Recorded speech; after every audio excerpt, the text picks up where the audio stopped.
what you should do after your administrative review has been lodged.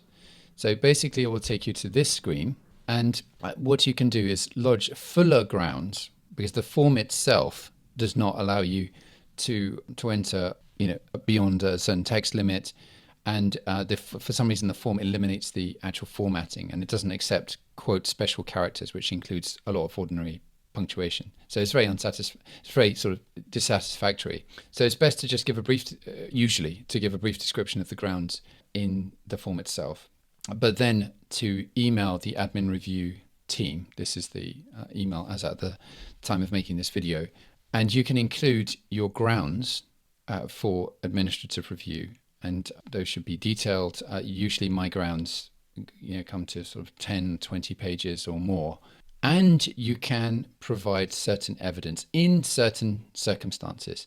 Now, what the decision maker needs to do is, if you're saying that the evidential flexibility rules were not properly applied by the decision maker at first instance, then in order for that argument to succeed, you usually would need to show that had the evidence been requested from you and had you provided it, it would have made a difference to the outcome, or could have made a difference to the outcome at the very least.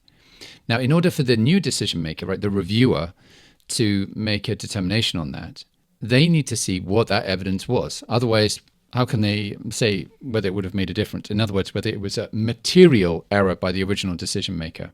Because if it wouldn't have made a difference, then the admin review shouldn't ordinarily be granted. What I usually do in an admin review where I can argue it is I say that, well, the evidential flexibility rules were not exercised properly by the caseworker, and had the further evidence been requested, it would have been provided. And here it is. Here is that evidence that would have been provided, which effectively you as the applicant have been denied the opportunity to produce.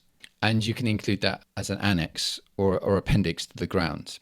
Now, you have to be careful about this, because if it's not handled correctly, the admin review should not be a forum for, ordinarily that is, for producing further evidence. But as I say, in these limited circumstances, it can be used to great effect. And I've done that successfully in many of my successful admin reviews. I mean, the worst case scenario is that they refuse that ground on the basis that, you've just used this as a device for introducing new evidence. You shouldn't do that, right? You should only do it when it's appropriate to do so, when it's appropriate to submit further evidence. But, you'd still have the remaining grounds in any event.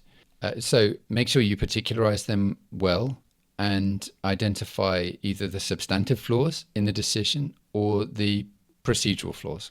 Right now, admin reviews are taking a ridiculous amount of time, as at the time of making this video. They could take a year or longer, or even 2 years. I had a case recently which was successful, so admin review was granted, but my client had to wait 2 years for the Home Office to make a decision on their administrative review, which, as I say, was granted.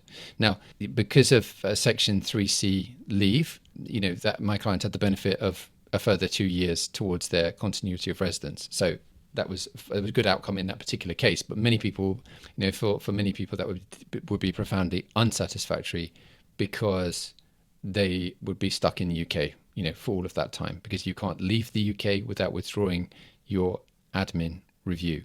I hope that video was helpful for you. And if you did want to book a consultation with me, I'd be happy to speak with you. You can get me on my link. It's just below. Select it and pick a time, and I look forward to speaking with you.